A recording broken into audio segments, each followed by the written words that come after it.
The lights are off and away they go. Extremely loose. He's managed to hold on and He missed the complete that. He's crazy As I stuff. said, Freitas is on the grass on the infield floor. He slides through. He tags Richard Eck.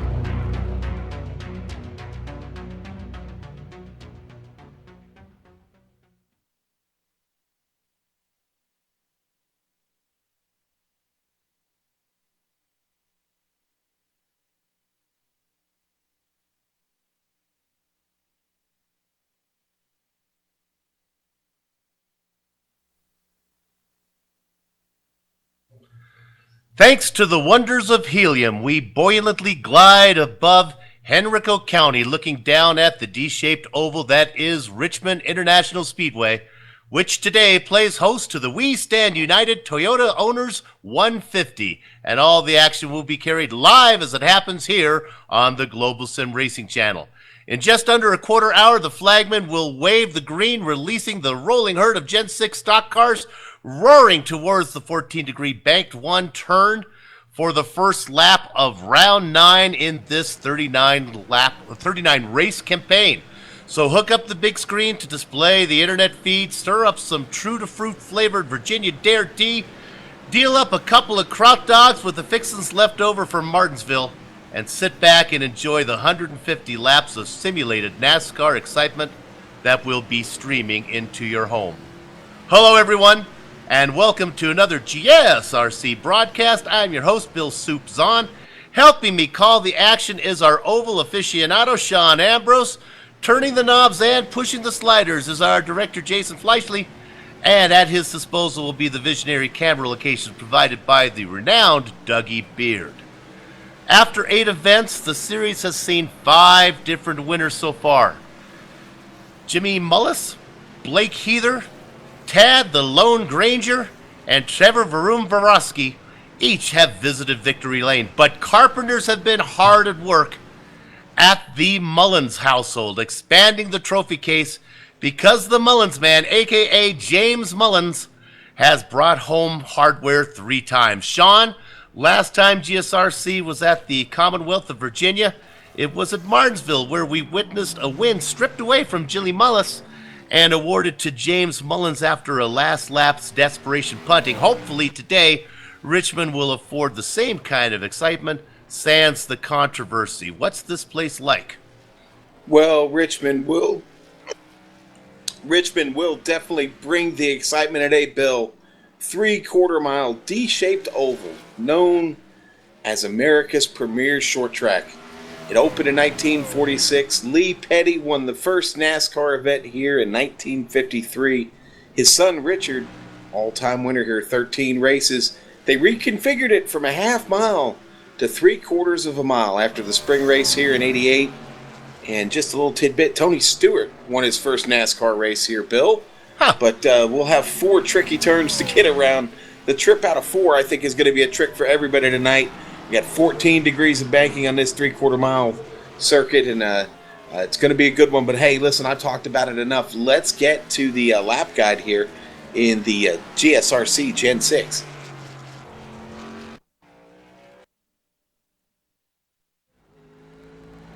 Hello everyone and welcome to the Global Sim Racing Channel. I'm Brian Yazik and welcome to Richmond International Raceway. Fun little 3/4 mile short track in Richmond, Virginia. Without further ado, here's how we're going to get around this little joint. Richmond is tricky in the Cup car because the Cup car has a lot of high-end torque, so you're going to have to watch that wheel spin. For your hot lap, find this yellow line. This is going to be your best friend. Back into the gas, about 3/4, back onto the throttle. If you get onto it a little too early, you'll spin off the corner or get a little bit loose like I did right there. Back into 3 and 4, find the yellow line again. Roll it, back into the gas, heavy now. And there's your hot lap. Now, with Richmond, with the way that the tires burn off and the way that drivers just have totally different styles, you're going to see a whole lot of different things throughout the event. So, really going into turn 3, the bottom is pretty much the way. You want to brake right before that safer barrier. You can kind of roll up here a little bit and kind of diamond it, but either way, coming off the corner, wheel spin is going to be your biggest enemy throughout the event. Back down into 1 again. Turn 1 doesn't really have a great braking point to follow. There's no light there, there's no safer barrier start, so you really have to go by feel. I personally use the sound of the engine. When it gets to that certain sound, you know to roll out of it and get into the brakes. So, what you also might see is guys start to run that second groove as the tires and fuel start to burn off. So you'll see them enter really wide, going in here into one, floating through the middle, straddling that seam right there, and then cutting down to the bottom. Once again, watching that wheel sped off the corner. Back down into turn 3, braking at the safer barrier, floating it through the middle here, letting it ride that seam, back into the gas about three quarters, back into full throttle now, finally. And then that will complete your lap around here. So Richmond gives these drivers a lot of avenues to play in, and it's sure to be a good race, especially in the hot and slick sun. The nighttime event here tends to be a little bit more stable, but with the way that these drivers go, it's sure to put on a great show for us here today on GSRC. I'm Brian Yazek. Enjoy the show.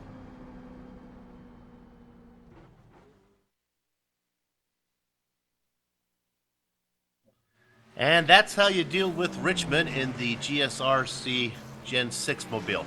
Let's go ahead and look at the points now. Now, despite the fact that James Mullins leads all drivers with 3 wins, you won't find him on the chart because Mullins, the Mullins man who lives on Victory Lane, has had truancy problems, absent from a pair of races so far this season, and he's dropped from the points leader down to 10th in the standings. That's allowed Atlanta winner Blake Heather to inherit the points lead. Now, a third-place result at Bristol, which was Tad Granger's best result since his season debut victory at Daytona, has the lone Granger climbing 3 positions, just 2 points back of the lead. Now, still looking for his first checkered flag is Finian the Big Dacuna. Nevertheless, the New Yorker basically holds station there in third. 8 points out of a podium spot is Nick's Parrott. But the biggest mover up 5 spots is Joshua Holland Wolfs, whose second place finish at Bristol was his best result of the season so far. Now, Sean, we've talked about the venue, we've talked about the standings. Let's take a second to talk about some of the league-specific rules. Yeah, let's do it. First of all, we got 150 laps tonight, okay? So we talked about a 3/4 mile track. We'll do about 112, just a little over 112 miles. 80 degrees temperature tonight, 112 degrees on the track belt. Going to be a little hot out there. 40% track state we're starting with, carried over from practice. So we are going to have a little bit of groove to start with and probably some marbles halfway into the race. I'm sure that top groove going to get pretty tricky. Here in the WSU, though, the leader and the pole sitter does have lane choice. So on these double file restarts, the leader will decide outside, inside. It'll be his choice. I look to the inside. I like that line. 0 fast repairs, Bill. They got to take care of these cars for 150 laps. Open setups. So these guys have been working and practicing, ready to go here tonight. They'll do it with 50% fuel, and race control will be in charge of the black flags and give any EOLs that need to be administered during the event. Yeah, and this series is not shy to penalize. I kind of like it. If I could just go outside the box here a little bit, looking back at what I saw at the Long Beach Grand Prix a while ago, and by spoiler alert, if you haven't seen it, it's 8 days old. If you haven't seen it by now, shame on you. But they had rules about pit exit there, and the leader clearly came across the pit exit rule and violated it, and they just gave him a warning. What I like about this series, the We Stand United series, they'll take away a win from you. It's happened a couple times so far this season. Yes, it has, and this is certainly a track. I'm not going to spoil anything, but listen, you might have to move somebody out of the way to get a win here. I mean, the inside line is favored, and towards the end of this race, you're going to see guys really protecting that line because these tires start to fall off. Making a move up top becomes really tricky. The car really wants to, off of these turns because of the banking, it really wants to come all the way up to the wall. And I talked about that rubber maybe settling into this track. You're going to see some marbles. I really think coming off of turn 4, you're going to see moves made where guys are taking opportunities of mistakes today, Bill, because I think 4 is really where the mistakes are going to happen. Yeah, and just to follow up on some of the penalties, it's not so much the penalties, but I'm impressed by the way the guys have handled it.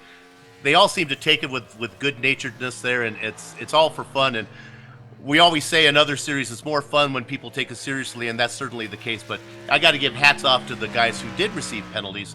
Boy, they're right back here, and they're trying their best, and they're coming right back at it, and that's nice to see. Because, We're not curing cancer here, so it's great to see people having that. And let's talk about it. I think one of the guys who had a win taken away from him earlier this season is Brandon Cretion.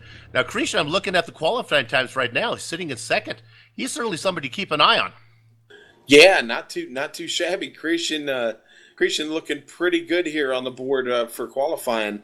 But yeah, I was actually gonna make that point. They keep showing up every week, Bill. So that in itself is a good sign, right? Absolutely. In fact, let's follow up one more right now. If these qualifying times stand, the two drivers that had wins taken away, Cretion had one, I believe it was for a pit road. It was a merging violation, right? I think earlier, if I remember right. And then Jimmy Mullins, of course, had one on that daring little punt maneuver that he did, which was, again, it was a pretty amazing move anyway. Those guys are sitting 1-2. They'll be side by side on the front row. So there you go. Two guys who've been penalized right back here to try again.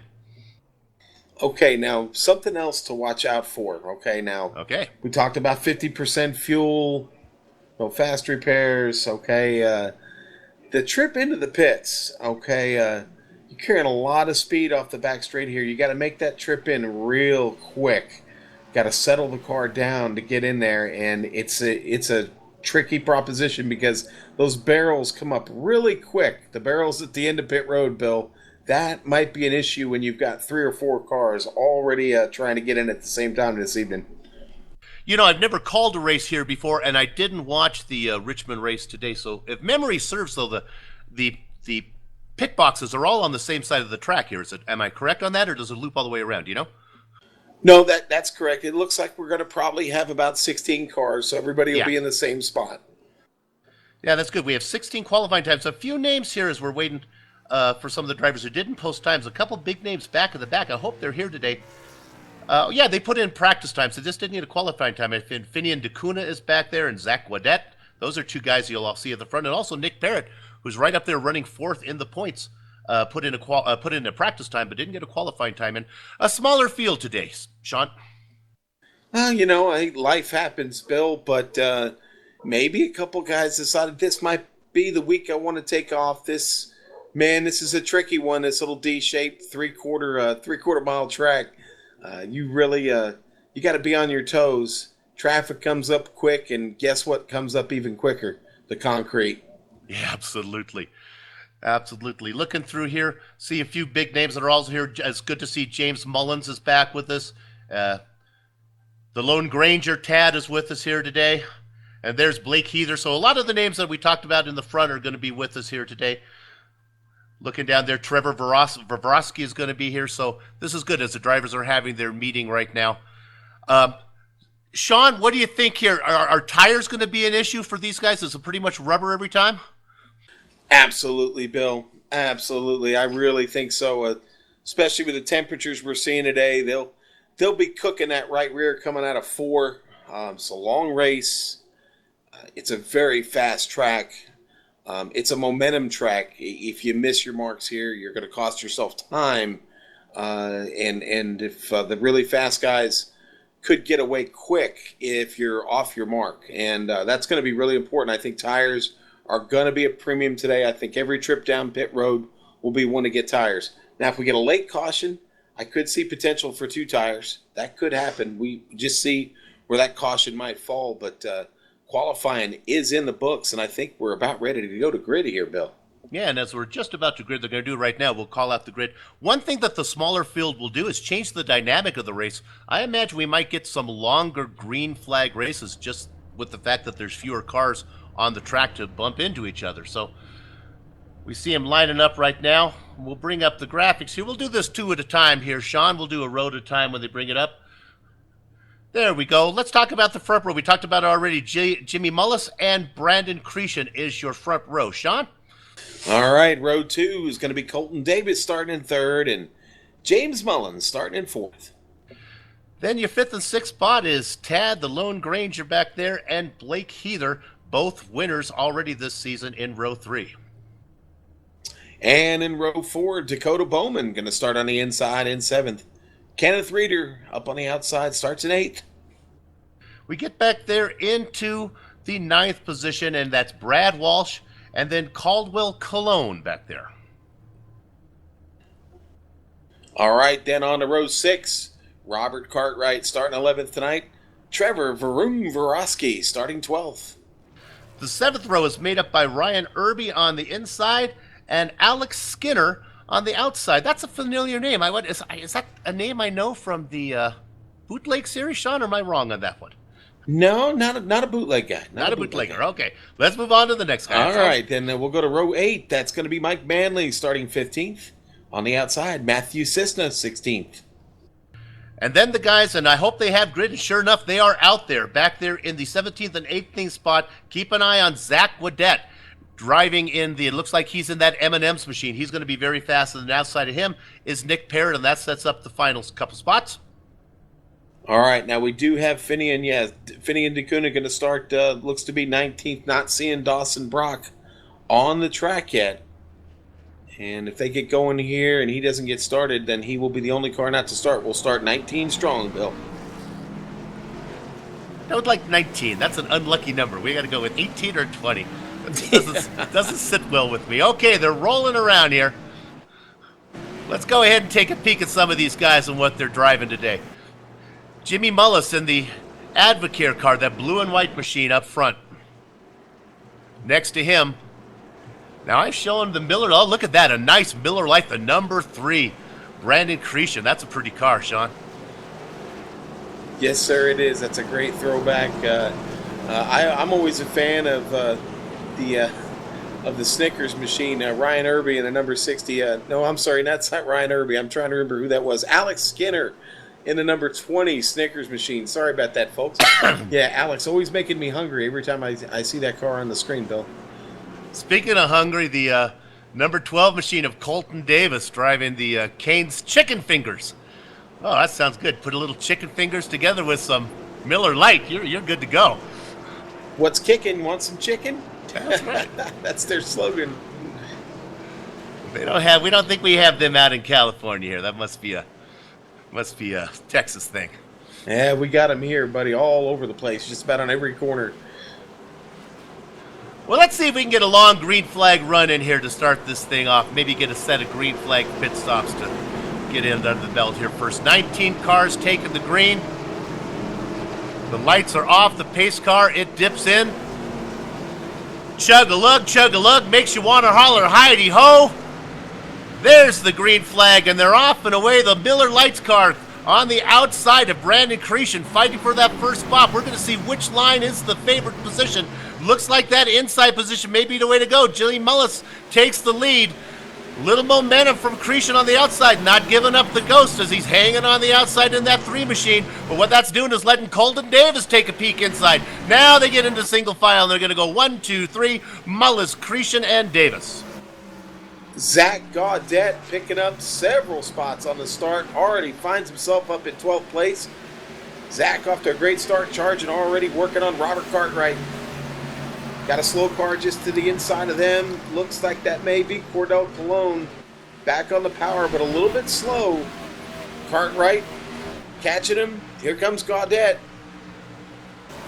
Gaudet on the outside, high, wide, and handsome in that 68 machine. Doing really well there, but losing a little position now is 18. Oh, I'm sorry, that's 18. Gaudet is in the 18 machine. Sorry, I was looking at Cartwright on the outside. Gaudet in the M&M machine, making a rape run up to 11th position now. And now moving in on Cordell Colon. DeCuna just having a moment out of 4. A little bit loose, comes across the line just about sideways, able to save it. He had Irby just behind him. Nothing changing up in front. It's still Mullins, Cretion, and Davis running 1, 2, 3. Let's talk about the driver in 4th there. The car number 11, and that's James Mullins, the guy with 3 wins under his belt already. Running comfortably back in 4th. Good little battle right here between Cordell Colon and Robert Cartwright. They're side by side going through 4. Cordell having to save it up top. The car got loose. Cartwright able to power it out of the inside. Keeps it down low on the track. Cordell slots in behind. That's a spot for position. Cartwright moving up through the field, Bill. Battle for 11th. Let's jump up to this nice battle, 9th position if we can. Kenneth Reeder. He's got Zach Gaudet. Gaudet is on the move. He's coming from the back, getting through this. Look at Gaudet take that M&M's car to the inside, makes it stick, and he gets that position taken there. Moving up into 9th. Well, Bill, I think you called it, buddy. We got off to a really good start there, and the field has already started to spread out. It does look like Dawson Brock finally made it up on the track. He's currently 7 laps down, but Dawson Brock did make the field. The number 83 is on the track. I feel much better now with 20. Didn't like 19. Thank you, Dawson. That makes me feel better. Let's move up to 7th position. Actually, a battle here for 6th, really. Brad Walsh. Varun Vorosky is making a move. He's trying to go on the outside now in that number 10 machine, the black, red, and white car. Vorosky making it all the way up from 12th, is in 7th position. He gets that job done on the inside, moving up to 6th.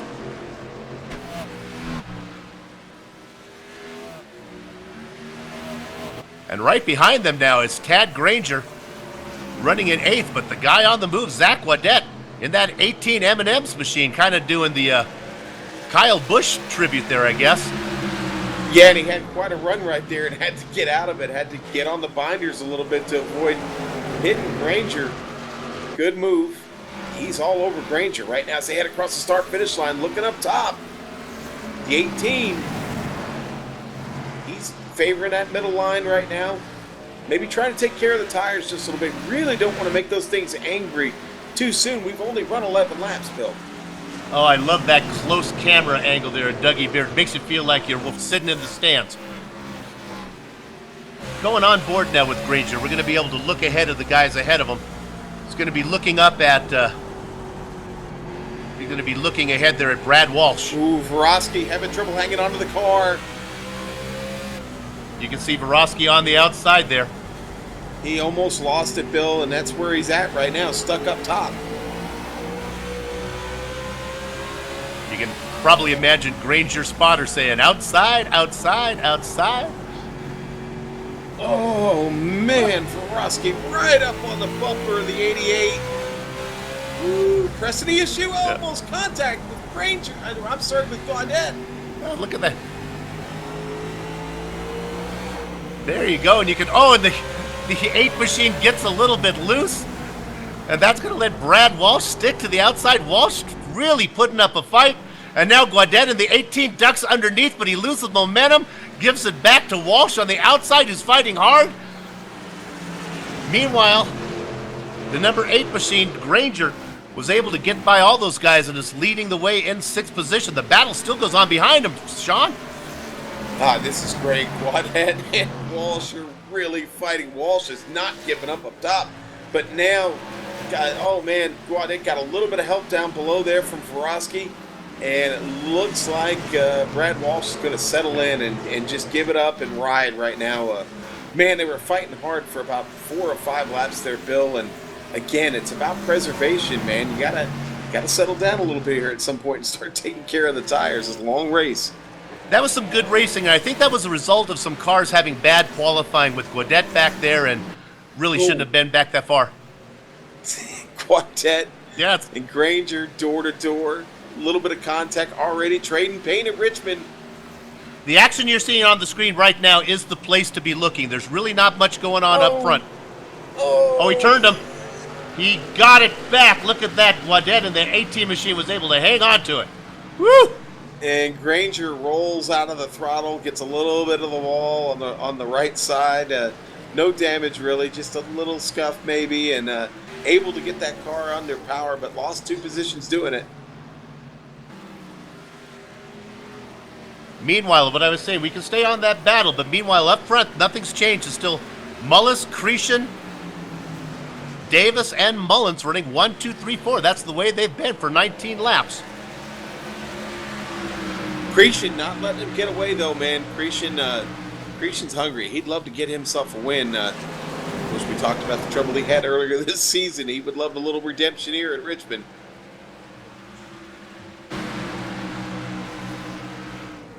Looking at Cretion right now.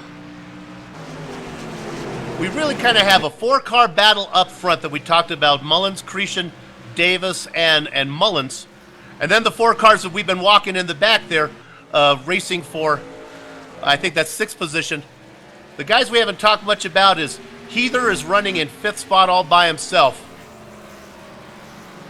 Between those two sets of 4 cars that are really battling at it. Looks like Guadet now, as we don't has distanced himself. That thing has settled down a little bit. I think Guadet might have been the class of the field of those 4 cars. He's able to put in a little space.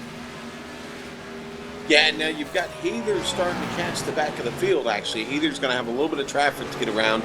He's catching up on Dakota Bowman and Dawson Brock right now. So he's going to have to contend with that. Hopefully they'll just kind of let him get around. But yeah, Heather's just having his own little battle right there. So it's its own little personal event this evening. The lead 4 cars made pretty quick work of Brock and Bowman.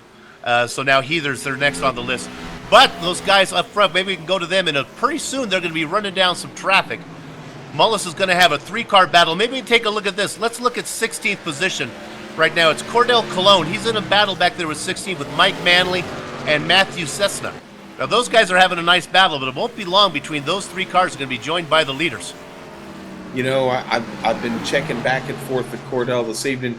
He is really having trouble off of 4. I know it's now almost become cliche. We talked about it in the pre-race, but that has been his trouble spot. He just keeps losing time there, and he just continues to slide through the field.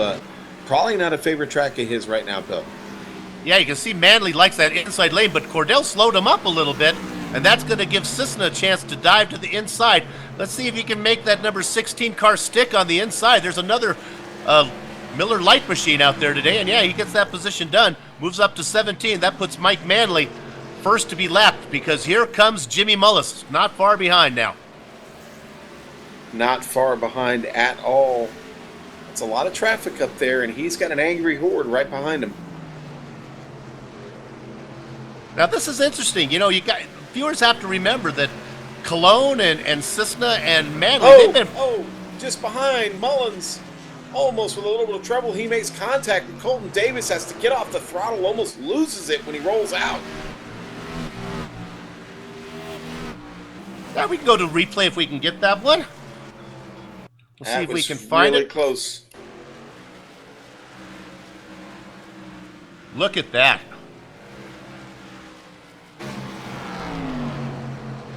Yeah, that was a close one. Okay, here we go. Let's go back to our leader when we can here, because now they're getting up in these guys. Here comes Mullis to the inside. He's got around Cisne's taking the high line, letting these guys around. Now they're going to work on Cordell Cologne. And Mullis is going to dip to the inside. It looks like Cologne's going to give him that inside line. Oh! That's okay. Cologne can't make the car invisible. He's got to put it somewhere. Mullis really drifted up there. Mullis having a hard time making that inside line work.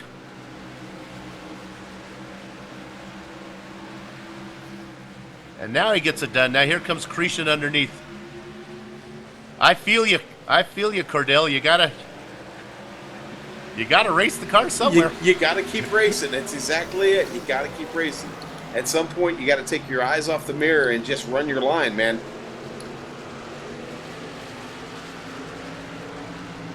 So let's jump up ahead. I think next for the leader here. Maybe get a look at these guys before they go a lap down. 13th position, Alex Skinner in a battle with Nick Parrott. Ooh, I'm sorry, Bill. We got another battle here between Mullins and Colton Davis. Across the line, they're side by side, going into one. Mullins down inside, able to pull it off and take the position away from Colton Davis. That's a pass for position. He's not giving up yet, though. Gonna put a lap on Mike Manley in the battle here. Manley gonna be lapped down here. Ooh, they both pull off that move to the inside. Colton Davis not giving up at all, Bill. Not giving up. Apologies to the dozen or so drivers that are not here that usually race with us, but these guys are doing a great job today. Some good racing going on. 32 laps of green flag running. And there goes, we're looking now, that's Cologne on the outside going a lap down. Well, actually already a lap down, but there goes Mullins running in third. And Davis now moving into 4th position. And they're able to pull off that pass pretty clean on Cologne. Bill, I'm going to start thinking maybe in about 10 laps or so, you're going to be looking at a pit window here.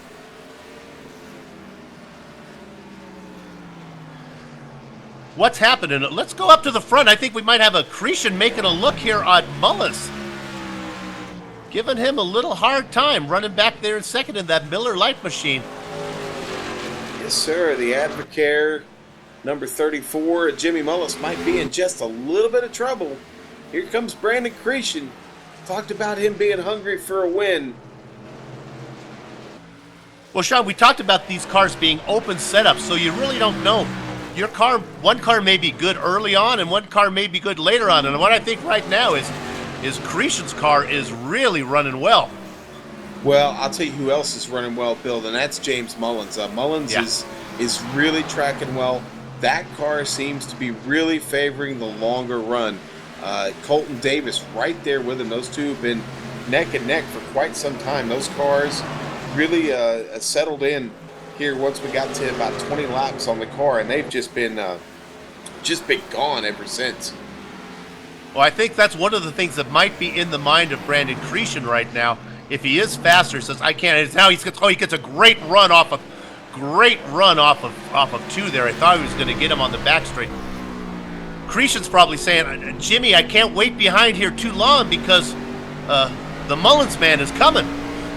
He is. He really is. Now, the opposite of that, what we were talking about, guys set up for the long run, you look at somebody like Granger, who, really enjoyed a lot of time up front there early in the race. He has slipped back to 9th place, and honestly, car it's okay, but it's not fast right now, and he's got a handful. He's working the wheel really hard. Well, when we were watching that battle, we saw Granger get around Gaudet and Vorosky and Walsh, but that's given up now. He's well back, running in 9th. In fact, we'll talk about that battle that we saw earlier. That's pretty much settled down. Zach Gaudet is the fastest out of those guys. Vorosky running in 7th behind him. Brad Walsh in 8th with Granger right behind him in 9th. Really impressed with, oh man, the number 12, Colton Davis, in trouble. I had just flipped over to him. He was coming out of 3 and the car started to go around. He got out of the throttle, was able to save it. Great job by Colton Davis. Hanging on to 4th place, but I mean just hanging on, Bill. I really think we're getting close to a fuel window here. And I just saw Matthew Cisna just put it in the outside of 2. He still got it going straight, but he put it against the wall, and he looks to be kind of wobbly now, that Miller Lite machine. Actually, I heard it. What pointed me, I heard the crash, and then I found it there. Oh, meanwhile, back at the front, Granger now. Giving a little bump and run Cretion giving a bump and run to Mullis. Yeah, getting a little racy now. Coming up on the car, Kenneth Reeder here. That's going to put him a lap down. And he is the last car. Watch out, Kenneth. Because it's going to be coming through is Mullis and then Cretion, but look right behind them. It's James Mullins. Yeah, Mullins has pretty much caught this group, man. He is there. In that beautiful black and blue Dark Horse machine. Man, that's a pretty car. The number 11. Going now on the inside of Reeder. Reeder gives him plenty of room. I can just hear Cretion saying, "Mullis, I told you he was coming. You got to let me go here." And they're coming up on more traffic, Bill. This race is spread out so much that there's traffic all over the place now. 13 cars on the lead lap. Oh, he's going to make that move, trying to make a move on the inside. Brandon Cretion across the line. Not going to get it yet, but they go down into 1. I think forcing Mullis to the outside, if he can keep it tucked in, and he does. He's got his nose in there. I think he's going to make it stick. He gets a good bite off of 2. Now they go down the back straight into 3. He's got Mullis tucked on the outside. What's bad for Mullis is I think that's going to leave the door open for the Muffin Man. Jimmy Mullins is going to get in there and take 2nd spot. And actually, Mullins now looking, maybe has ambitions for the lead. Tell you what, it was Toyota today, but it's Ford dominance tonight. 3 Fords up front battling. Oh, and Mullins having to correct the car, almost loses it, able to hang on. Tried to tuck it inside of Mullins and then got a little loose. So now your new leader, Brandon Cretion. But it might be short-lived because James Mullins is on the move. The only thing that may keep Cretion in the lead is that the pit cycle's got to be coming up pretty soon. Well, I think what we're seeing is the cars are starting to lighten up. You're seeing some of these guys starting to have a little bit of trouble hanging on. Got Robert Cartwright coming on the radio. I think he may be heading in. Cartwright is really struggling. He was in a battle there with Alex Skinner. Cartwright about to go a lap down. That's an incident on the track. It looks like Dawson Brock It was in the Dawson 83 Brock. machine. The car just started to turn right up into the wall. And that'll bring out the yellow right at the... This will be interesting if these guys can actually stay out there long enough. Here's Dawson Brock on the replay, Bill. And we're catching him coming through the turn.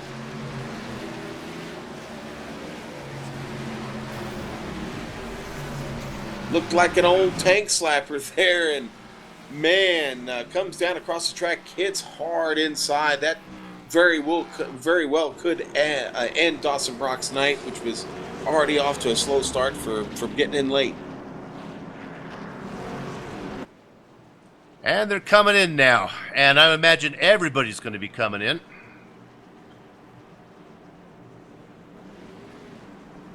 Some of the cars that are getting the wave around stay out. Looks like Kenneth Reeder's going to get the wave around. And so I think that's what we call an opportune moment for a caution. Yeah, probably a good thing for Brandon Cretion because, like I said, I think Mullins was had that car hooked up. Now, I don't know how good it is early, so this is where we're going to see. Mullins was not as dominant as at the green flag as he was near the end there of that run. Cretion's going to get out first. Mullins coming out second. They're coming out in the order that they went in. Mullis is third. Davison fourth. That's exactly how they came out. As they went in, now they're coming out.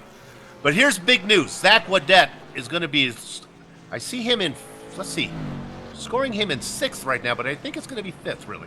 Yeah, that's because Kenneth Reeder stayed out. So Kenneth Reeder's coming in. He stayed out to hold that position. So keep an eye on Gaudet in that 18 M&M's machine. Well, he was good early, and another one of those cars that maybe struggled just a little bit as the run got a little deeper. But Bill, talk about getting off to a great start, buddy. How about it? We just passed the third of this race is in the books, man. That's nice because everyone needed a little break, so that's right at the 1/3 mark. Excuse me. About Gaudet, I think he might have used up a lot of his car early, getting around. He had to work so hard to get through the field. So this might be a little better for him now starting in fifth. Be interesting to see where Cretion decides to go, if he likes the inside or the outside. I think that was one of the great things about the start of this race is we saw so much great side-by-side racing early, and really close side-by-side racing, and there weren't any netcode excuses, a little bit of paint traded, and nobody was worse for the wear. It was a really solid run. Yeah, let's run through the top 10 right now, and I think a name that is missing is the guy who was up there. I don't see Colton Davis right now, so let's run through this and see if we find out what's going on.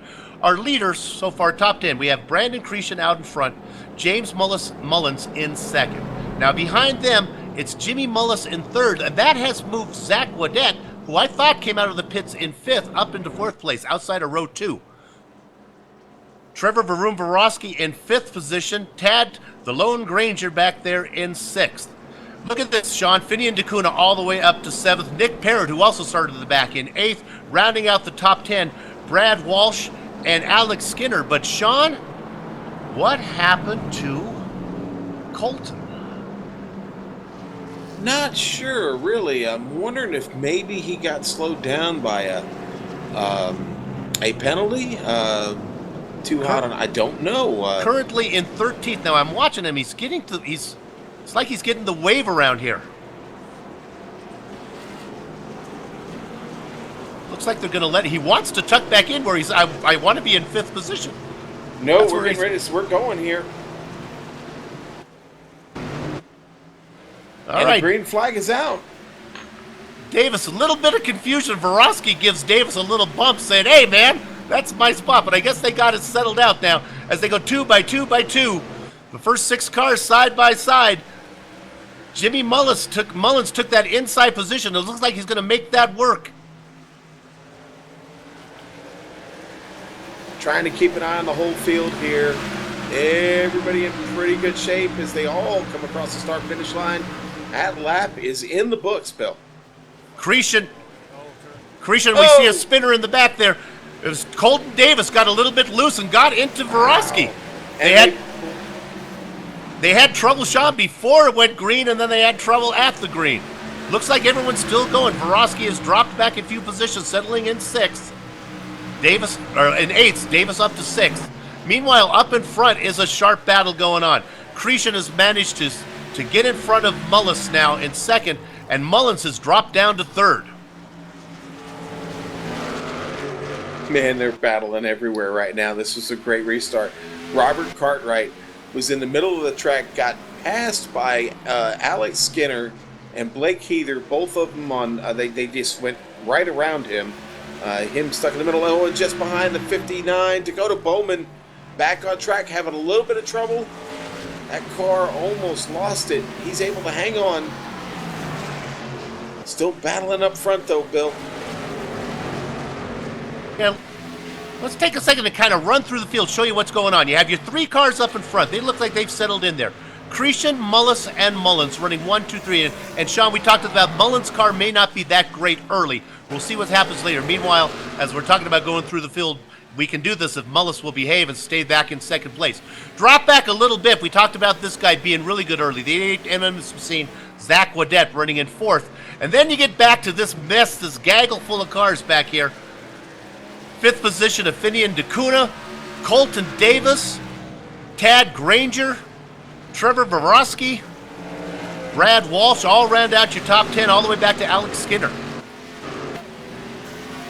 Yeah, and it's still, like I said, quite a battle. Tell you what is moving. Oh, here comes Granger. He is moving. He almost picked up Finian DeCuna in one turn, from half a straight to one turn. Granger is on the move. Well, Sean, Granger's car was good early. Remember, he was able to do a lot of stuff when they were in that 4-car battle. Then when it went green for a long time, he ended up losing all those positions back. So look for him to be aggressive here. Currently running in 7th position. Yeah, and he's got Vorosky following very close behind. Vorosky not very patient. Right. He wants to get going too. He needs to get up to the front of this field quick. Well, Vorosky's a little bit on tilt there from that incident that he had with Colton Davis that cost him several positions. Nothing changing up in front. It's still Cretion, Mullis, and Mullins.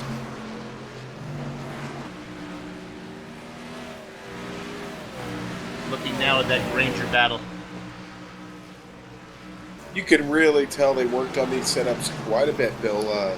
These cars have been pretty stable on a very hot track, very hot, fast track. And I'll tell you what, it takes a lot of driver, but setup doesn't hurt either. Yeah, we'll stay here on this battle because this is really the best one going on. 6th place up there is Finian DeCuna there in the number 9 machine, leading these guys. Granger back there in the 8 machine. Now, right behind him, look at that, you have the 8, 9, and 10 all battling it out together. Vorosky really sawing on the wheel to keep that car going forward. Boy, and you just said it, sawing on the wheel. That is something you will do a lot of here. I'll tell you what, man, it just, you will feel like you've had a full workout. Oh, look at that Granger, very loose, slide up. Granger just dove it in there like there was a 12 feet of water in the pool. Yeah, he took it in so hot. Did a great job of keeping the car off of Finian DeCuna. I thought he was going to drift up in there. My goodness. He tried Tokyo drifting it through there. He did. It didn't quite work out. Vorosky able to get the position away, and Brad Walsh now trying to. Oh, watch out, Vorosky. Oh, Vorosky has to let off, makes contact with Finney and Takuna. Yeah, I'm not sure what Vorosky is really aggressive. Takuna just keeping a nice straight line there. Vorosky drove up hard into him. Here comes Blake Heather. He's getting into the picture. If I was Blake's spotter, I might tell him to back off a little bit because my spider senses are tinkling. I'm not liking what I'm seeing up there with the 8, 9, and 10 machines. I think we're already starting to see the effects of, man, Vorosky again fighting that car coming off the 4. And the 88 looking to the inside, trying to plant it down there. Vorosky closes the door on him. What was a 4-car battle? It's turned into a 5-car battle now. Blake Heather in the picture. The 88 of Brad Walsh. We're going to go on board with Vorosky now. He's going to be looking ahead there at Granger as Granger dives to the inside again, trying to make that work on Takuna. Takuna's giving Granger the inside line. It's yours if you want it, Tad. Tad took a couple of laps off in the middle of the track, cool off those tires. But man, again coming off 4, you saw him get loose, man. That's woo. Yeah, he's able to pull it off now though. Down on the inside, Takuna up top. Oh, a slide job. He cuts him off. Takuna gives him room. Hats off to Finian there. He didn't have to do that. Finian let up and let him in. He definitely didn't want to. Granger did a slide job and didn't quite have it done. All right, so Granger now moves up into 6th. Trevor Vorosky now in 7th. Now poor Finian is stuck on the outside as Brad Walsh has the preferred position. He's going to get that 8th spot. And Sean, that's going to let Heather, who we talked about getting in there, Heather's going to try to follow, see if he can follow, who is that he's trying to get behind there? Vorosky on the inside. Vorosky taking the position away from Granger. Walsh, meanwhile, in that 88 machine on the inside. Who wants it? Great battling going on back here. You're not missing anything up front. It's still, they're holding position. No need to go up there. Cretion, Mullis, and Mullins. Here comes the 88, Brad Walsh. Going to take it away from Tad Granger. Bill, you know what? There are a lot of cars in this track, but this really has been fun to watch right here. This is the action. Takuna has now He's now slid to the back of this battle. I like slidden. Slidden is good. Making up words here tonight. All right. I'm going to tear you away for just a second. We're going to take a look at Zach Wadet in 4th position. He's being challenged, and here goes Colton Davis with the dive to the inside. Colton's going to get that done. Look at Wadet, maybe going to try an over-under move. Nope. Colton Davis moves up to 4th. Yeah, he did have it in mind. He said, I can do that.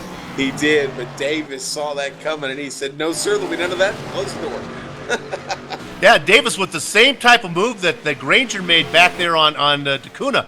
That diving it in hard, sliding up in front. So Davis moves up into 4th.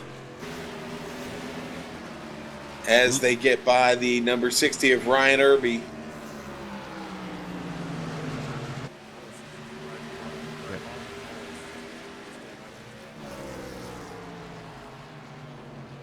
Yeah.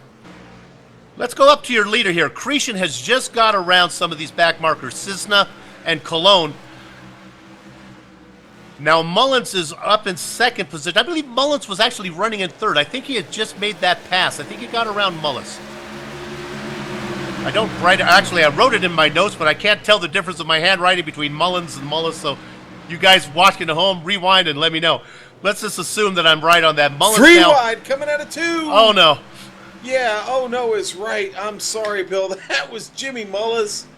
Cologne up top there. Man, that was wild. 3 wide coming out of 2. Whew.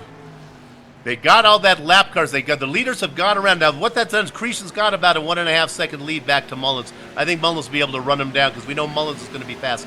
Mullins running in 3rd. They got around the lap cars of Parrott, Cologne, and Cessna. That takes you back to Davis and Guadet, then running in 4th and 5th. What the heck is going on back there with that battle? Looks like that's settled down a little. We go back to Trevor Vorovsky. He's in 6th. Looks like it's settled down a little bit now, Sean. Walsh in 7th. Yes, it has, but I tell you, Brandon Creason's still the fastest car on this track right now, Bill. He is just really having a solid run. Mullins, pretty good pace, kind of right there with him. Strong, but still just a second and a half back. And once again, as you're looking at Granger, here it is again, Sean, where Tad was able to be really effective early, and now he's starting to fall back again. He's in the clutches of Blake Heather and Finian DeCuna. It won't be long here till Granger drops back to 10th position. That car is really good early, can be really aggressive. It might be that he just uses up his stuff. Well, we saw him being pretty aggressive there, and it does appear to have caught up with him. Tell you what, Zach Gaudette is really fast right now. He is working through some lap traffic and trying to make quick work of it. He's got Colton Davis right up there in his sights, and those two have already battled pretty well, and I think he'd like to get back up there for another battle. That's certainly a position you'd like to have, 4th place. You'd rather be in 4th than 5th when you come around to the next pit stop. Oh, he's having trouble handling that car, though. The 18 looking a little tight off.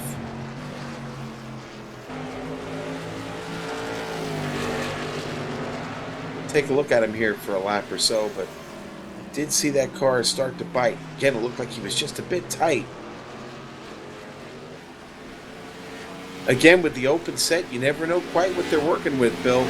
That adds a little mystery to the game. Yeah, I'm afraid of getting struck by lightning if I quote Darrell Waltrip, but you do kind of have your goers and comers here. Yes, you do. Speaking of Darrell Waltrip, I believe him and Dale Earnhardt have a little history here at Richmond. So. Little well-recorded history, I believe. Mullins starting to close the gap just a bit, Bill. Yeah, I've been watching it. It was up to 1.2 seconds. It's down to under 0.8 now and actually falling as Mullins, again, like we anticipated, has a car that's good at the end of the run. He has left Mullis way behind. Jimmy running now, oh my goodness, about 2 seconds back. Mullins is on a roll. Creason's got some trouble ahead of him. Now, I talked that we had 12 cars on the lead lap. The last one is Kenneth Reeder. He's about to go a lap down, and then Dakota is more a lap down. So here goes Reeder going a lap down. Making 11 cars on the lead lap. Well, Bill, you really called it when we got this thing started about it being a pretty small field and chance of having a nice green flag run. We've really seen what kind of skill these gentlemen have this evening. They've put on quite a show. I've been really impressed. This is a tough track, buddy. Yeah. Let's go ahead and look at Granger here. As we expected, he's beginning to fall. Heather has got around him now, and it's just now Granger back into the clutches of Finian DeCuna, trying to stay in. Whoa, DeCuna! Woohoo! The big DeCuna almost had big trouble there, Bill. Oh, the wave almost broke on him there. That's a nice run from DeCuna. Lost a lot of ground now to Granger.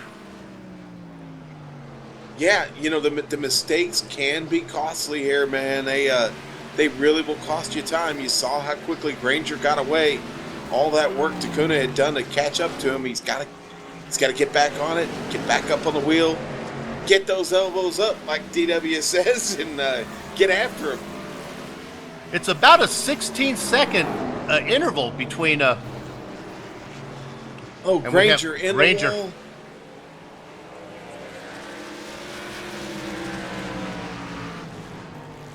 Yeah, Robert Cartwright almost gets into him. Cartwright really has to get out of the throttle there. Almost gets into the back of Granger. Yeah, Cartwright was. I think he saw Granger and was not expecting him to be so slow.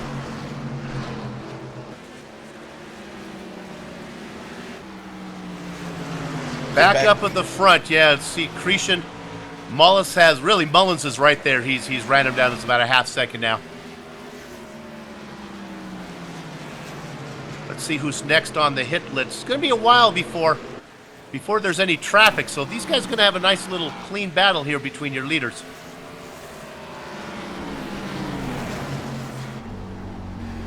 Let's take a look on board with Mullins real quick and see what kind of view he's got there up to Cretion. Just about half a second. A little over half a second. He's catching him a little bit every time, Bill. You saw a big wiggle from Cretion. Oh, my goodness.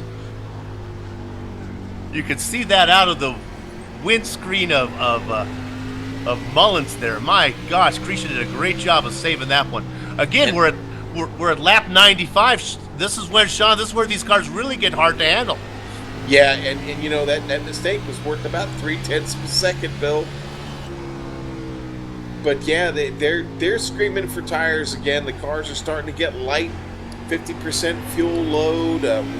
Hit that caution flag, I believe it was at lap 51. So yeah, we're starting to get in that window again, and yeah, it's they've been racing hard. Again, a very hot track tonight, 112 degrees. So it's a handful. Oh, there's a car loose behind him there. That was Parrott. Oh, he saves it though. Nothing really neat to see, but Parrott behind him. I thought we were going to go in the wall. I thought it was about time for another one of those timely yellows. Meanwhile, do we have a pass for the lead? It's going to happen. Sean, we're looking at lap 97. We're going to get to lap 100. This thing's going to be broken up into 3 sections here. What's interesting for Mullins is he seems to be really fast at the 50 lap mark. 50, 100. Maybe he'll be fast at 150 as well. I'll tell you what, the car looks really good right now. Mullins just looks solid. That car is handling well. It's got good power off of 4. And I can understand Cretion trying to hang on. No, he's going to dip inside.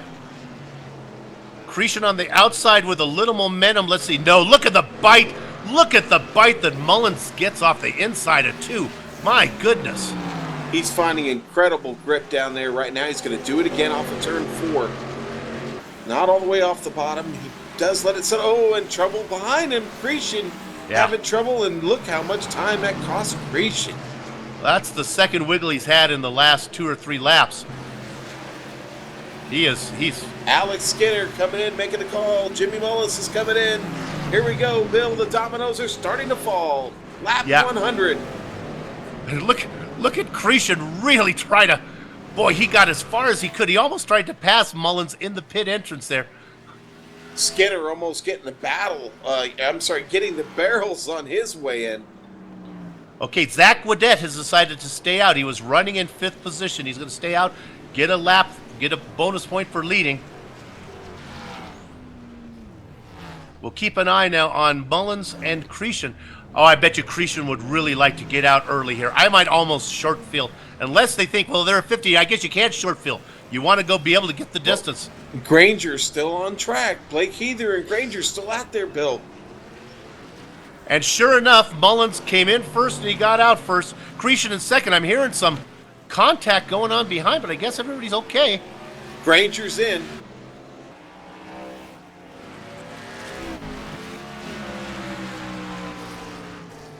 I heard some, I can't find it. I thought I saw no yellow. Everybody's still going. They're going to get this pit cycle finished. Yeah, I didn't catch it either, Bill. I tried to pick it up, but I did not see anything. Yeah, we can't find it. Your new leader now is Blake Heather. Heather really slow. Oh, look at Heather's car. Look at the first place car. It has no hood.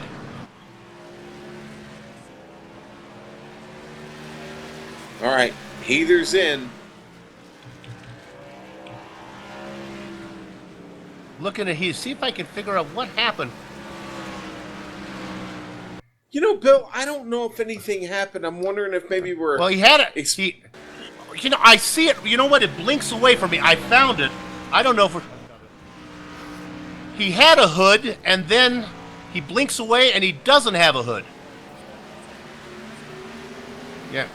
Yeah, I was going to say I think maybe we had a glitch there because as I was looking at him on the screen, the car looked fine. Oh, really? But but I'll tell you what, the battle is real now.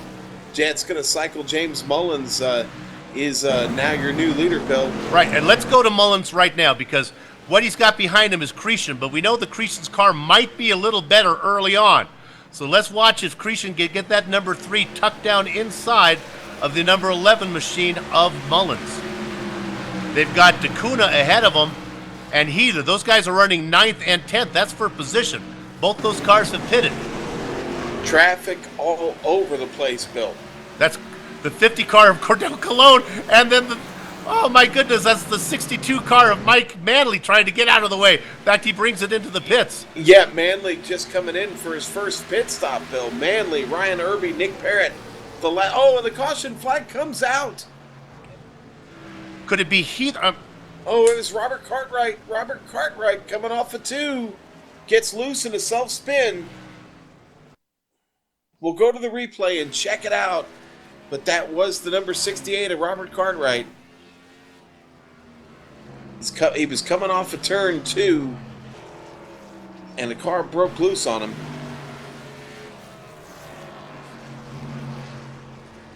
And starts to go around, makes a little bit of contact with the inside retaining wall there, but bends it up just a bit, Bill. But I think he'll be okay.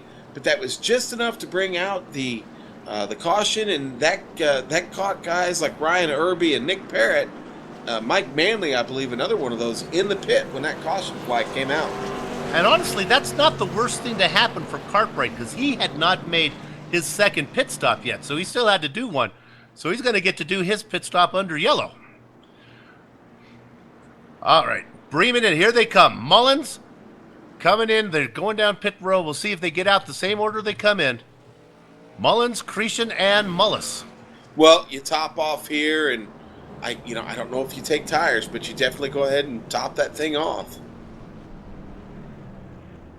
Yeah, this will be interesting. I see the lead car going up on the right side. Mullis is taking tires on the right. Oh, look at that. They're taking tires. Cretion is going to get out. Ooh. The order that they come in, I think they all took tires. Tell you what, Mullis with a great pit stop. 11.2 seconds. He dusted those boys. I'm thinking he might have short-fueled, Bill. Well, I'm going to go back and see how many tires he took. Because I don't think fuel is really an issue here. I see. Looking at what he did, he took 4. He took 4. He did something a little bit better. I don't know exactly what, but enough to get Sean, out there. I don't think fuel would be an issue. I mean, they certainly, by the time they took tires, they were able to top it off. They only have 41 laps to go. They can go the distance. So he just had those guys running around doing better work with the air wrenches and the jacks, and he got out of there first. Must be the lollipop man. Must be the cool, suave, new and enhanced lollipop guy. Can we use the word suave when talking about the lollipop man? I don't think, not in a NASCAR race. I don't. Okay. Maybe at Le Mans. Yeah, it feels a little more Formula One to me. Yeah, a little more. That's right, Le Mans. We'll save it for Le Mans. Okay. Well, let's go ahead and set the stage here now, because I think we're looking at a 40-lap sprint to the end. Still have some wave-arounds to come around. We're going to see wave-arounds here for Cologne and Cisna, Skinner, and even Tad Granger going to get a wave-around, I think. But we go back to your race leader, and it's back to your pole sitter, Jimmy Mullis. He hasn't been up in front for quite a while, but he's got back there now. Now, either inside or outside of him is going to be James Mullins. Not sure how good his car is early on. Brandon Cretion has been up front all the day. Colton Davis running in 4th, and then rounding out the top 5, Sean, is the 88 M&M's machine of Zach Gaudet. All right, and actually, Gaudet is in the 18. That's M&M's 18, machine. That's right. Brad Walsh is in the 88. He's going to start 6th. Blake Heater will start 7th. Varun Varosky will start 8th. Finian DeCuna hanging on a 9th place. And Tad Granger Going to round out the top 10 to get started. It looks like Jimmy Mullis is going to take that inside line, Bill. You know, Finian DeCuna I think they're going to go green here in a few minutes. He's an interesting cat. He kind of just hangs around and puts in those top 5 finishes, top 10 finishes every race. Really works for him. Okay, here we go. We're going to have 38 laps to go when they cross. Nope, they called it off. They called it off. We're going to go one more time around. Couldn't get everybody reset.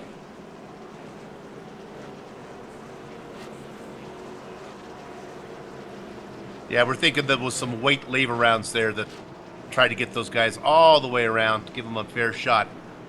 11 cars on the lead lap. It goes all the way back. We talked about going all the way back to Finian DeCuna running in 9th. 10th for Alex Skinner having a great run. And then Blake Heather. Heather's car looking really good now. Has a night Coors light on it. Nice to see the hood back on there. All right, Bill, here we go. They're getting the lights are out. They're ready to go. Mullis has chosen the inside line. Mullins on the outside. We'll see if your announcer can keep those names straight. Oh, Mullis really has them backed up. Oh, what a slow start. Look at the number 3 machine saying, let's go, Jimmy. As the number 3 machine of Brandon Cretion gives him a bump. Cretion now gives Mullis another bump. And look at who's falling back. Mullins on the outside got the worst of that. Has dropped back into 3rd position. So Mullis out in front. Cretion from the inside of row 2 moved up into the 2nd position. Mullins out into 3rd. Colton Davis in 4th. And back there is that 18 M&M's machine of Zach Waddett.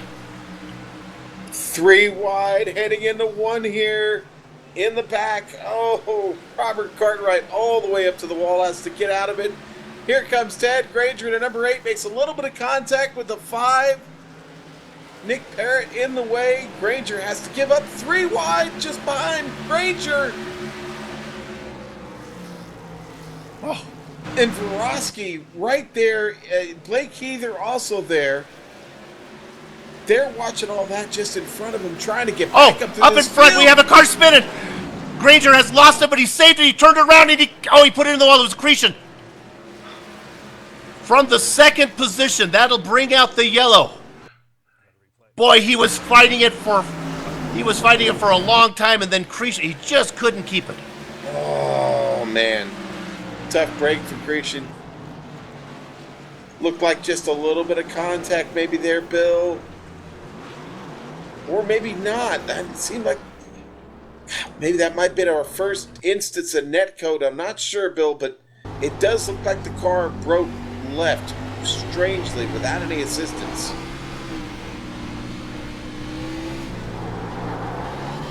And we're looking at it. Hard to say. Hard to say on that one. Now, he doesn't have a whole lot of damage. Car's not in that bad a shape. I'm sure he can get that banged out just a little bit. But certainly, the kind of run he was having, that's costly.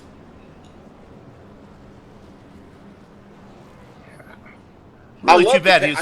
I was going to say I love the paint job, but the 3 is just kind of weird on there, you know? It does look a little strange. Boy, you know, Sean, I just don't know. I'm looking at it one more time here I'd really like to see. He was loose a few laps earlier, even before. I think he was really struggling with that machine. That's too bad. Yeah, you know, you got to get a little heat in these good years. Got to be honest with you. You know, you really got to build up a little bit of heat in them. They got to settle in just a little bit before you get going. And going hard, and you know, obviously we didn't have a whole lot of laps in there, and you know, again, I don't know if it was a net code issue so much as it was a handling issue. I don't think so. I think he just lost it. When I was looking at it, it looks like might have been net code for maybe the secondary contact that he got when he got into somebody, but he had lost it. So while I was watching the replay here, I neglected to see. Did anybody come in to the pits yet? Well, they did not. The leaders. Yeah. Some of the guys in the back came in, but not our leader. So yeah, Mike Manley's coming down now. He's going to go ahead and bring it in too, real quick. So now they still got to straighten it out a little bit because we have a couple cars that are out of order. Now I'm showing Vorosky up into second position. I wonder if he got that position from then maybe a little bit of the when Mullins had to check up from the contact that was happening with Cretion. Well, it looks like Mullis is going to opt for that bottom line again. I can't say I disagree here, Bill. It's a little hard to get started up top at this track. Oh, no, I'm sorry. I got to get these right. Okay, so you see that Mullins did come in. Mullins came in for a pit. Davis came in. Granger, Heather came in. So some of these guys. So Mullins came in. The guys who did not were Vorosky. That's why he's up in the second position. And I imagine Mullis. So Vorosky and Mullis, your 1 and 2 in the first row, did not come in. So those tires are going to be, Sean, they're going to be about 4 or 5 laps older. Yeah, and that could make a really big difference at the end of the run. You know who else stayed out and moved up a bunch of spots? Alex Skinner now finds himself back within the top 10. The lights have gone off on the Ford Mustang pace car, Bill. We're getting ready to crank it back up here. Okay, 30 I'm not laps to go. I'm not liking what I'm seeing here because the 2 cars that are out in front have slightly older rubber. Let's see how patient Mullins and Guadet are. Pace car is in. Vorosky on the outside in that 10 machine. Both the lead cars get bad starts. Second row is itching to find a spot. There goes Mullins diving to the inside, but there's nowhere to go with Vorosky has him pinned. Now Vorosky gets loose, and Guadet gets into the back of him, and now the 7 car is loose. There goes Heather. That was all checked up of the accordion effect. Is that going to bring out the yellow flag? Not yet. No, but Heather is off pace really bad. The car's smoking horribly. He's down on the apron, trying to get around, out of everybody's way, not brought out the caution yet. Looks like Heather's going to make it around the pit, but we got a smoker on our hands. That all started from the front row, and then it took Heather was the guy who finally got caught up in it. Okay, let's set it up now. Mullis is out in front with the slightly older tires. Mullins back there in second position, and they've got quite a distance back to Vorosky in third. Tad Granger now, we know that car's good early. Granger on some fresh tires, dipping inside of Vorosky, looking for third position. Yes, sir, that car is good early. He is looking, trying to pull it off. Vorosky keeping it up top. Oh, they almost make contact. Here's the battle just behind him. Here comes Colton Davis and Guadet. Colton Davis all over the bumper. Gets Granger just a little bit loose. And Guadet in that yellow machine had a great run on the outside, but then he can't make it stick. He loses momentum and gives it all back. Watch out for Colton Davis making a move to the inside. Gonna try and pick up Guadet and Vorosky. Oh! They make it work. Oh, brother, are you kidding me? Getting the worst of that is Granger, but Granger's not done. He tries to dive back into the inside of Finian DeCuna in the 9 machine. Watch out for Colton Davis. He is on the move, baby. Nothing changing up front. It's the Mullins show. They're running 1-2. Granger now side by side with Finian DeCuna. DeCuna trying to take him on from the outside. There's Alex Skinner into the picture. Granger again loose in that 8 machine. Boy, he dives that car in so hot, but then he loses all of his momentum. Skinner back there in the 20 machine now. DeCuna on the outside. Look at the run DeCuna has. Oh, and Granger loose again. Granger has lost it.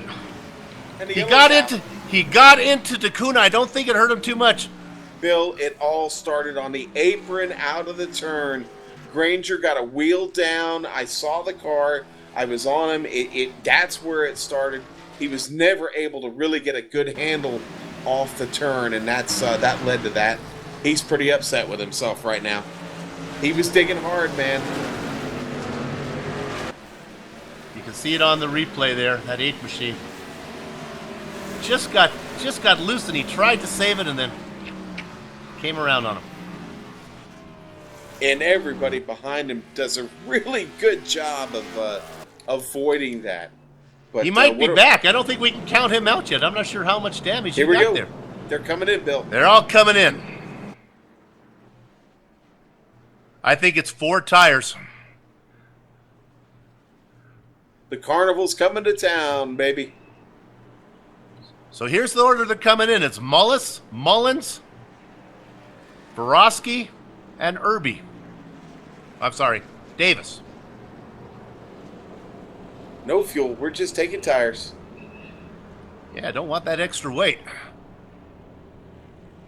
They go up on the right side. Looking to see who comes. I'm going to look to see.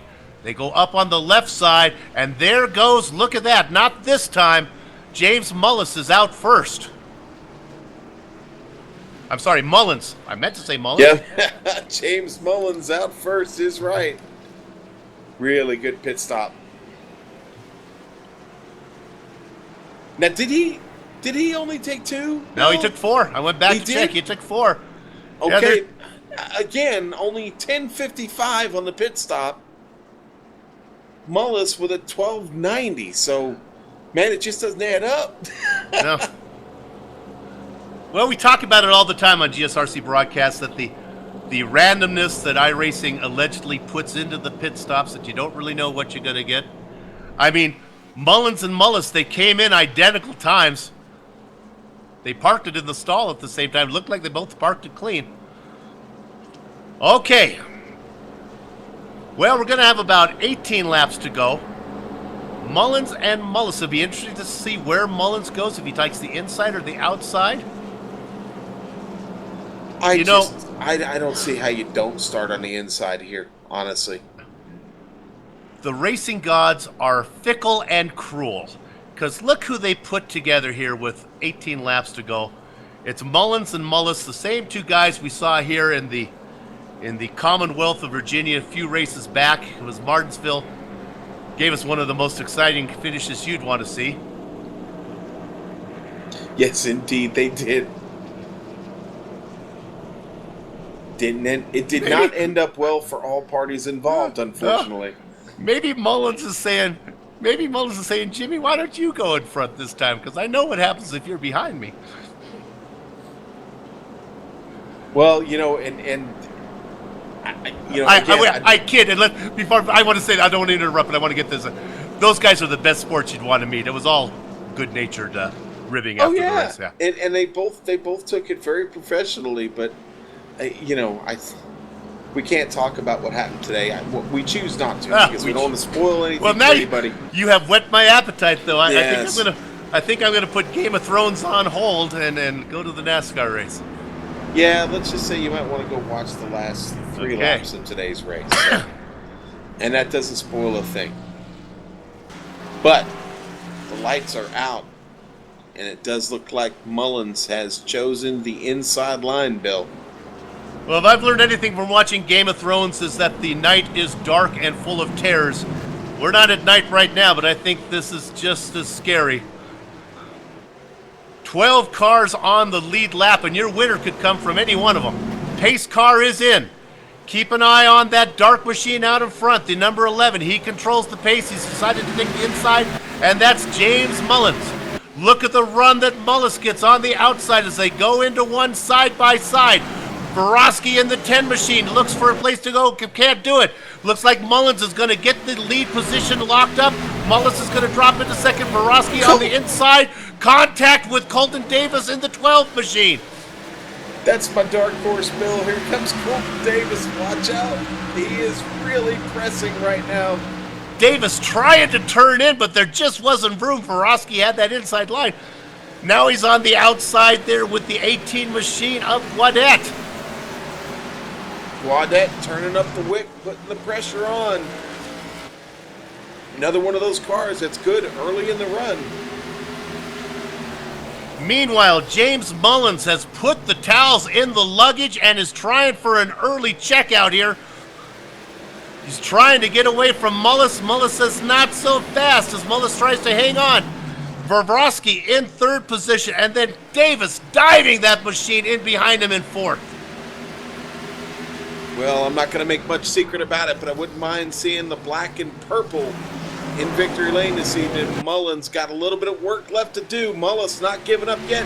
The battle just behind them between Varvosky and Colton Davis is hot. I think Davis is finally going to get this done, as Varvosky does a great job of tucking in quickly, trying to keep Gaudet behind him.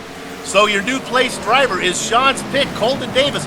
We really don't know what Colton Davis has. He's been mired in the back. He's got a shot now to get up there and mix it up with the big boys. And now Gaudet getting under Varvosky. Those two side by side. Here comes Colton Davis, man. He's closing the gap, Bill. They go across 11 laps to go. Keep an eye on Colton Davis. He's running it hard. He's faster. He's faster. By a full tenth. He looks to be very, very good getting into the corner.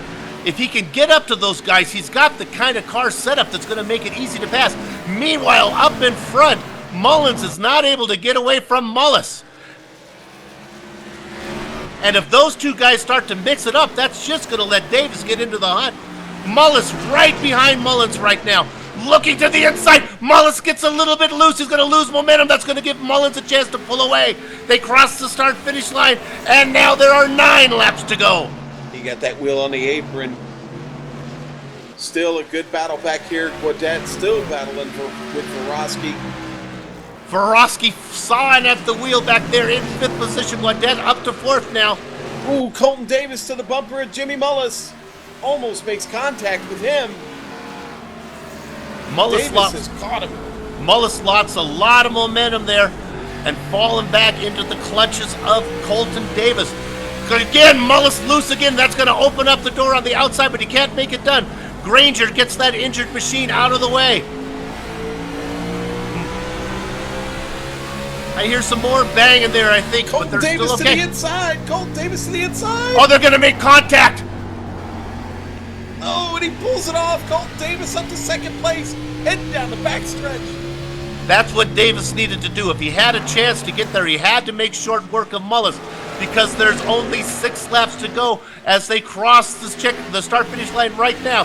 The interval is 0.7 seconds, 0.6 seconds. Davis is flying, and he's bringing Mullis with him. And there's old Bob Haas Cartwright sitting here in front of our leader. Get that car to the outside, but he doesn't. Cartwright takes it to the inside, and I think that might have slowed up Mullins a bit. Oh, get her out of the way, Haas. Cartwright keeping it up high now, but that's gonna let Davis dive to the inside. Davis had no trouble with Cartwright. The interval is 0.6 seconds. There'll be 4 laps to go when they cross the start-finish line this time. Mullins out of front. Colton Davis driving for all he's worth to get there.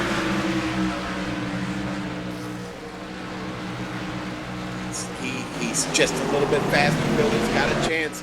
He's just got to keep driving that line, get it in a little bit harder than him, and might be able to pull this off. I don't know if there's enough time left.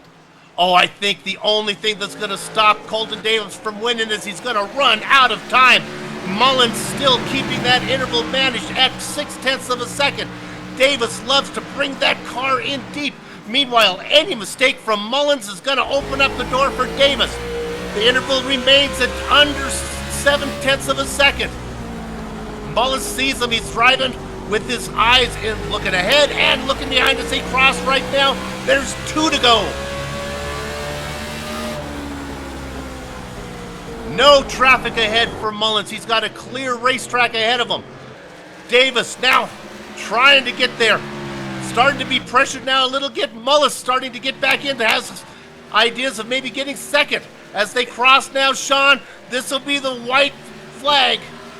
Mullins across with a comfortable lead. I think he's going to be able to bring it home. He's just got 4 corners to do.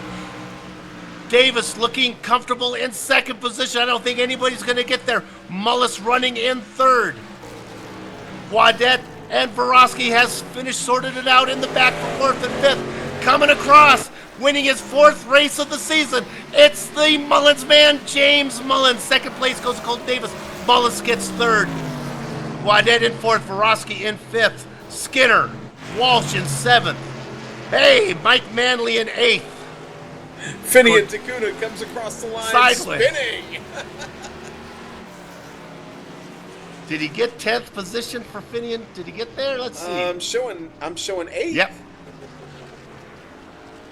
No, I think it was 10th. I think. 7th? Well, no.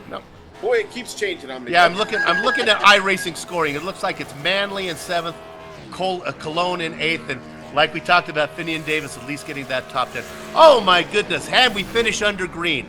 A nice finish. Okay, what we're going to do, Sean, is I'm going to take a sip of this lemon tea here that I got. We're going to go to break. We'll put up a slideshow showing you about the upcoming events on GSRC.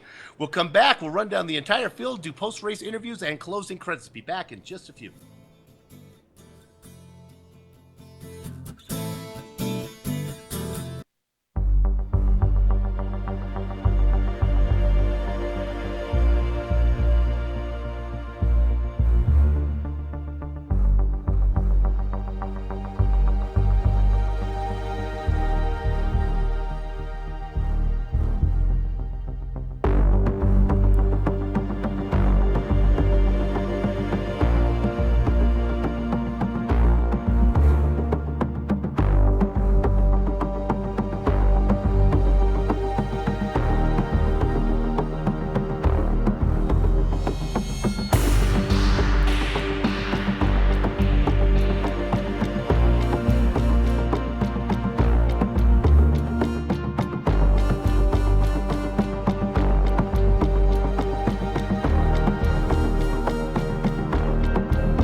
Welcome back to the Global Sim Racing Channel's post-race coverage of the We Stand United.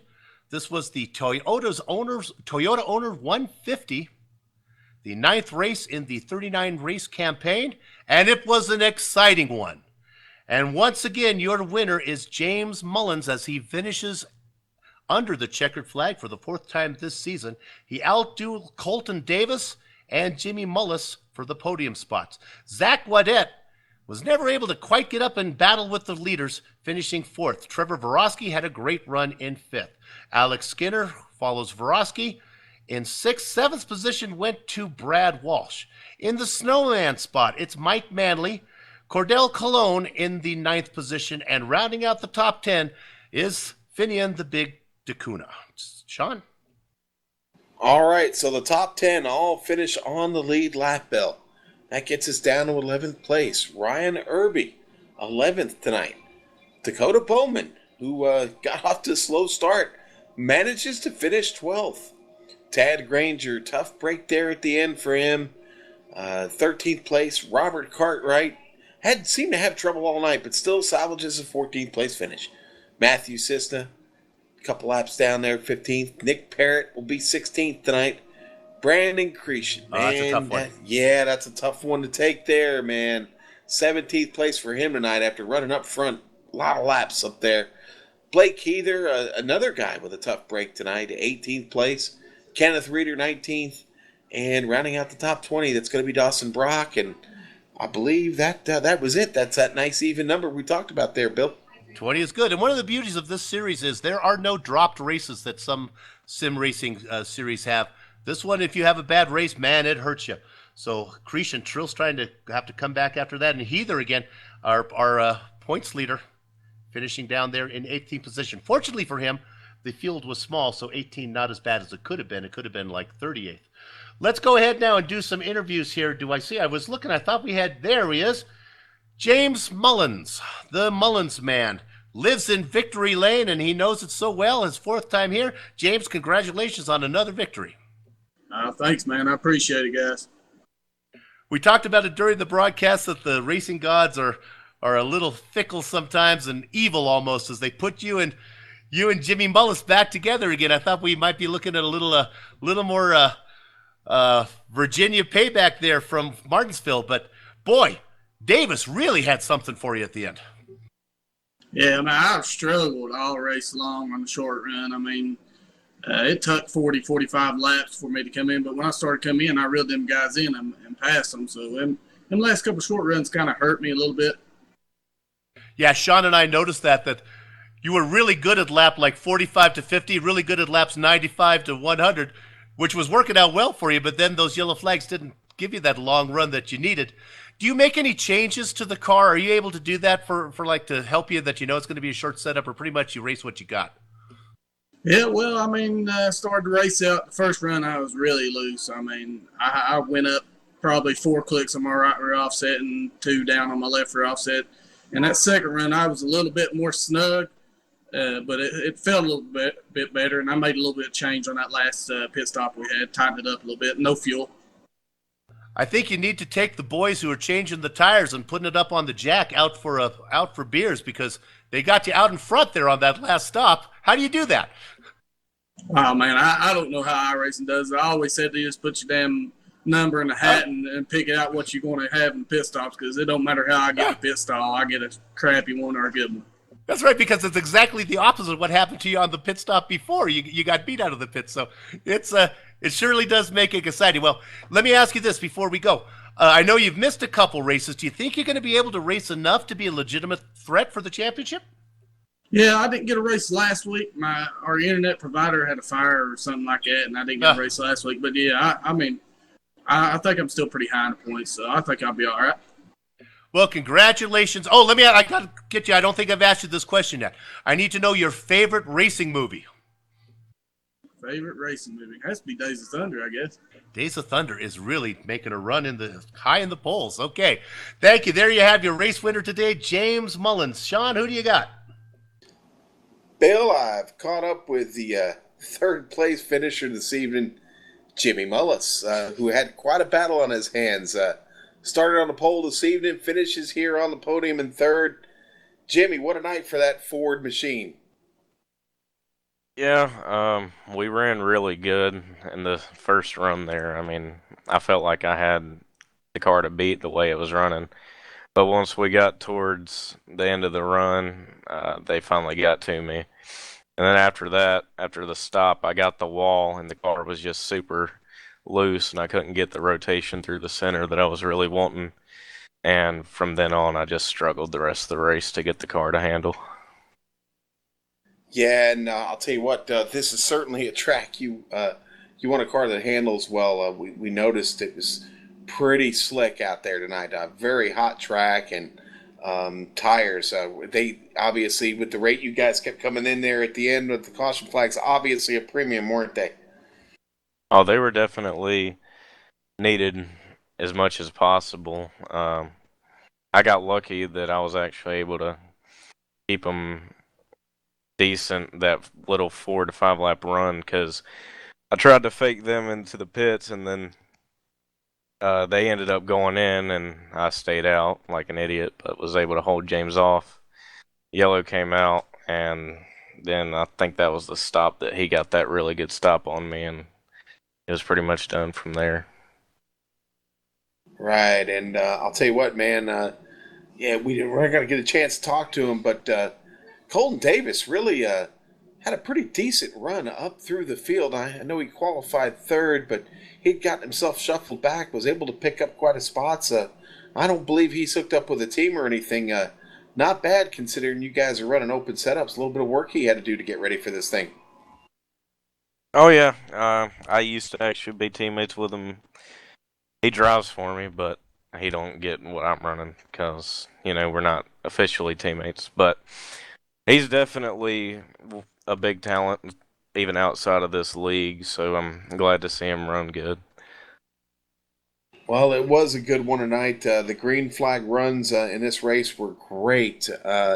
Certainly that first one that you opened the race with, how close were you really to the window? What was your window for fuel and or tires right there?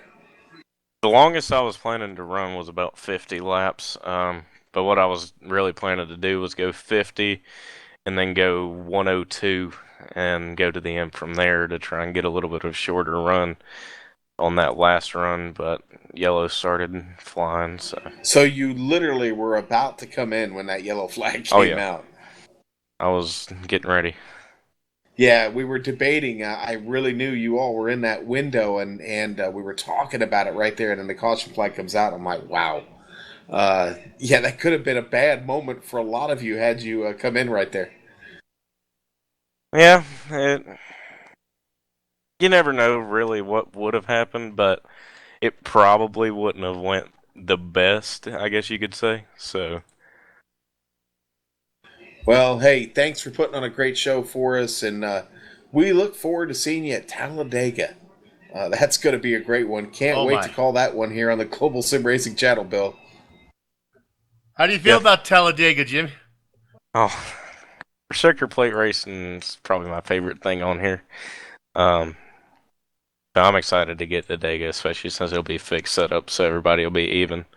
But I do want to thank you guys for doing what you do for this league. It's really great after the races coming and talking to you guys. Well, it was a pleasure talking to you, Jimmy, and we will see you at Talladega, sir. Till then, be safe and safe travel over there, sir. Hey, you too, man. Have a good night. All right, Jimmy. And that was Jimmy Mullis, driver of the number 34. And great run for him tonight. Puts himself on the podium. Never got far away from it. He did start on the pole. Bill, that was a pretty solid race, man. Good race, and we finished under green, which is really all you can really ask for when you have one of those. You just hope that they finish under green. We'd like to remind all the drivers to, after the race, come and visit us in the TeamSpeak channel here so we can talk to you. Even if you're not a top finisher, we always like to get a few of you guys in there if we have room. Find out, get up close and personal, find out about some of you guys. So don't hesitate to come and join us. Sean, that's going to wrap it up for us today. I'm going to do these closing credits, and my New Year's resolution that starts right now is I'm not going to ad-lib these things anymore. I'm staying on script, Don't bother me, Sean, because I'm reading these as they are. We'd like to thank We Stand United Motorsports for the organizing this series and contracting with Global Sim Racing to broadcast it. We'd like to thank the companies and equipment and software that you see on the screen right now that we use on our broadcasts. The original music that you heard today on the broadcast is thanks to Eric Ekholm and Casey Lalonde. See the screen to how to contact each of them. Thanks to my mic mate Sean Ambrose and our director Jason Fleischley, Dougie Beard for his camera locations. If you'd like to find out more about GSRC and find out about all the archived races, your best bet, of course, is globalsimracingchannel.com. We're also on Twitter at GSR Channel, and Facebook at Global Sim Racing Channel. The next race for the We Stand United League is next week for the Geico 200 at Talladega. And you want to tune in for that one because Sean is actually, during Yellow Flags, he will actually act out some Geico commercials. So he's working on his accent there of the little Geico, and that's good. He can do a caveman. He's got all sorts of... You should hear him do the pig. He's really good at doing the wee pig guy. So you don't want to miss that. Next week, the Geico 200 from Talladega will be there, and we hope to bring you all the action as we will certainly do. For details about all upcoming events, hey, I said I wasn't going to ad-lib, and I did that little part there. We're going to the globalsimracingchannel.com, and now that all the housekeeping is out of the way, it's time for us to go have some fun storming the castle. So until next time, race clean, race hard, and I'll see you on the track.